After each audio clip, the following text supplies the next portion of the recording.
と日本の選挙、めちゃくちゃお祭り騒ぎですよね。ビール飲みながら「いやー私勝った、あ負けた」生々しい。犬派猫派も結構あるんですよ。岸田総理できれば犬派猫派教えてください。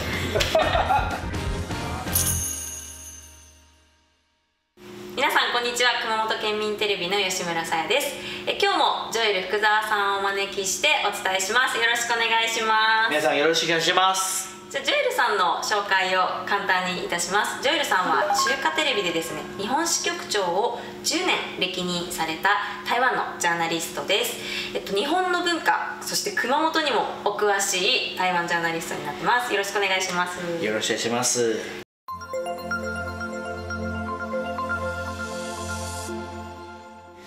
で今日ちょっと撮影日は3月23日で、はい、明日が熊本県知事選のワクワク、投票日ですよね。ですと開票日でもありますけれども、はい、なので今日は台湾と日本の選挙の違いとか、はい、この辺を一緒に話していければいいかなと思ってます。わかりました。選挙としてはやっぱりお金が好きなんですよ。お金が好きそうなんですよ。でお金が好きで台湾の選挙はね、結構頻度も高いです。だいたい総統選が4年1回、県知事選とか議員選とかも同じ4年1回。ただしそれぞれ4年がそれ一緒になってる。一緒じゃないですよ。だからバラバラじゃないですよ。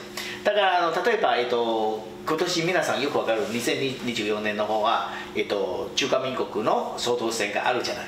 だから2年後地方自治体の県庁、県知事のそういう選挙があるんですよ。だから2年ずつでやってますので理由がありますよ。なぜと思いますか？なんだろう。中国と交互になるためとか。いやこれが吉村さんは結構考えことはね真面目なんですよ。私の考えことはもう結構不真面目なんですよ。なぜ不真面目としてはそれは選挙産業が大事ですよ。候補者たちポストが必要でしょうね。台湾のポストと日本のポストは違うです。ちゃんと看板があってあちこちでもポストをやりますので、だからポスト量が結構大きいです。でもう一つは旗、名前変えたの。そういう旗は日本語なんですか？選挙の旗？のぼり旗？のぼり旗でしょ。じゃあ当てみましょう。それ台湾そういう選挙の旗はね、そういう長いそういう旗としてやっぱり名前変えたとか、どういう名前で分かりますか？日本と関係ありますよ。名前、そういう旗の名前なんでしょう。桃太郎旗。へえ。言ったら分かるでしょ。そうだから桃太郎のそういう旗だから、もし台湾に選挙でやっぱり旗見たらあれも桃太郎旗って言ったら皆さんはね台湾通と分かるんです。だからあれが桃太郎旗。だから桃太郎旗の方がもうやっぱりそういう旗の印刷も必要じゃない。だから印刷会社が大事ですよ。もしもう4年くらい長くするならば4年くらいもうスタッフみんなはねやっぱり仕事できないからお金もらわないじゃん。確かに。そうだから選挙大事というはこれが大事ですよ。もちろん他の宣伝とか PR とかもう予算かかりますので、だからそれがもう結構台湾の選挙の方は盛り上がりがこういう感じですよ。2024年台湾の総統選も見たんですけど、どう思う？日本の選挙と比べれば。いやめちゃくちゃお祭り騒ぎですよね。そうでしょう。熊本にいる台湾の方に聞いたらやっぱり選挙のために帰る、これは普通台湾人としては普通のことっていうふうに言われて。そうです。台湾の選挙の投票率の方が毎回の総統選の大体7割ですよ。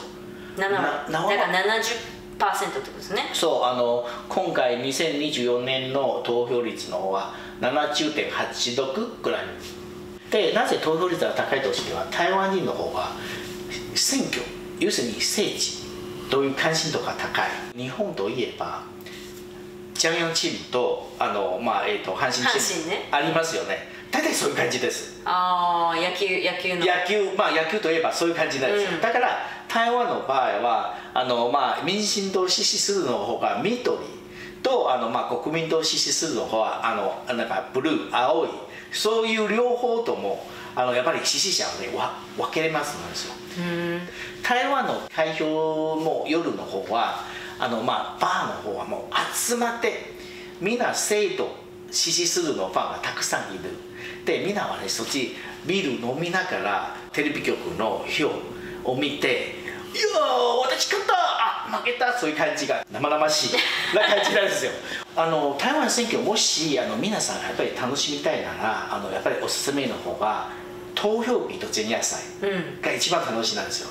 前夜祭の時はねもうやっぱりコンサートみたいで、舞台のステージの方がもうやっぱり、もう音楽も、コンサートの中やっぱり、歌手とか歌ってなんかやっぱりみんなはね頑張ってやろうという感じでやってるんですよ。それと今のところ、昔の方がただ、オフライン見るんですけど、今のところはオンラインもあるだからみんな YouTube で見て応援しますとかたくさん本当になんか思う。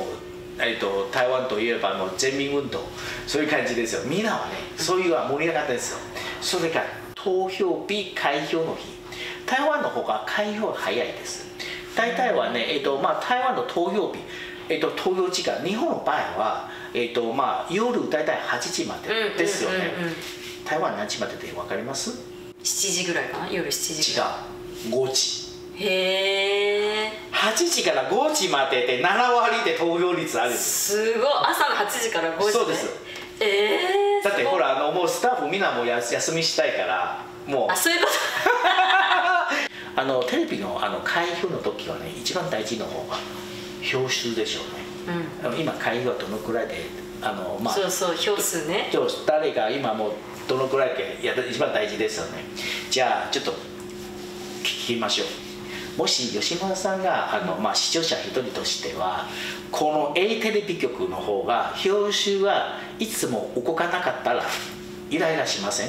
するでしょ、でする時がやっぱりチャンネル変わりますよね。多分消すとかもうチャンネル変わるかもしれないですよね、だから視聴率はもう高めるのためそのままうちのテレビ局を見るのため猿技のことがやれますんですよ。ランダムでビーで、そういう数字もうちょっと動きもうちょっと少しだけ動くそういう感じになってる。だから視聴者見るとこのテレビ局 A テレビ局の方が必ず投票数がどんどん増えますのでずっと見続けるんですよ。もちろん負けるっていうのもじゃあいつか反転できますかと関心度が高いだから、で結局それもちろんそれダメですよ。それもういい方とグレーゾーンの感じですから、だから投票あとはね台湾の投票管理の方が中央選挙管理委員会があるんですよ。でテレビ局の偉いさんも集まってじゃあこれからそういうことをやめてくださいと言ったんです。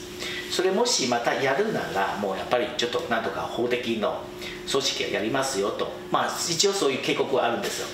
じゃあテレビ局は元たらそういう状況を改正しましたか、改正したと思う？どうかな、日本だとするかな。するでしょ、でも台湾の方がまたザルチがあるで下の方がちょっと小さい小文字が書いてあるんですよ。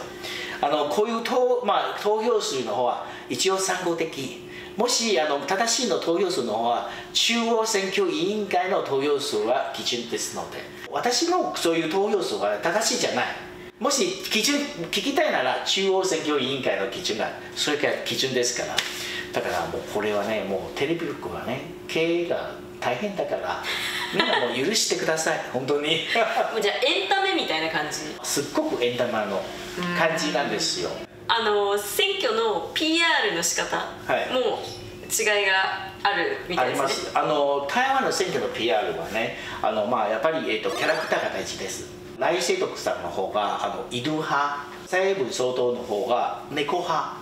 だからみんなはね犬派猫派も結構あるんですよ。台北市長の選挙のある1回はね候補者の方が自分はね猫派とアピールしたい、ただし猫派の炊き方全然間違っただからもともとじゃあ私はね猫派の日は集まるとつもりですけど、結局猫派の日は全部なくなった。みんな冷やすんですよ。じゃあ俺はねもうそれは絶対異常ですよ、それ本当に猫は好きじゃないよと。海外も結構自分は動物が好きとアピールするじゃない。例えば前のオバマ大統領の方はもうやっぱりそういうアピールしてイギリスもみんなアピールしますので、だから岸田総理できれば犬派猫派教えてください。なぜ台湾の投票率がこんなに高いのか。そうですね、台湾人の方は自分の生活が自分を決めるということが結構あるんですから、だから例えばね最近は台湾の桐生市今の市長もともと選挙の約束はね、若い者にみんなはね電動バイクちょっと無料提供するという選挙約束あるんですよ。でも今のところもう1年経ってたからみんなないですよ、そういう政策約束の政策あるんだけど今ないから、だから今みんなはね、リコールという活動がやってます。だから台湾人はね政治家と台湾人の間はある意味政治家としてはもうちょっとビジネスの商店の感じですよ。だからこういう販売するものがいいなら私支持する、ダメならすぐ下ろしてください、ダメよということで言ったのから。だから台湾人は自分の生活自分で決めるというのが大事だから、だからそういう投票率が高い。自分が好き自分が賛成するの代議士とかそれで市長とかもうやっぱりいろいろ思う政治家の選べて、それがやっぱりあなたたちの生活が変えるできるだから、もし今の生活はちょっと不満とか文句があるならば、まず第一歩の方が自分好き自分支持するの政治家を応援してください、投票してください。私は熊本と台湾のニュース発信しますので，皆さんチャンネル登録してね。我现在会跟大家讲有关熊本跟台湾的一些事情哦，记得登录这个我们的小铃铛哦。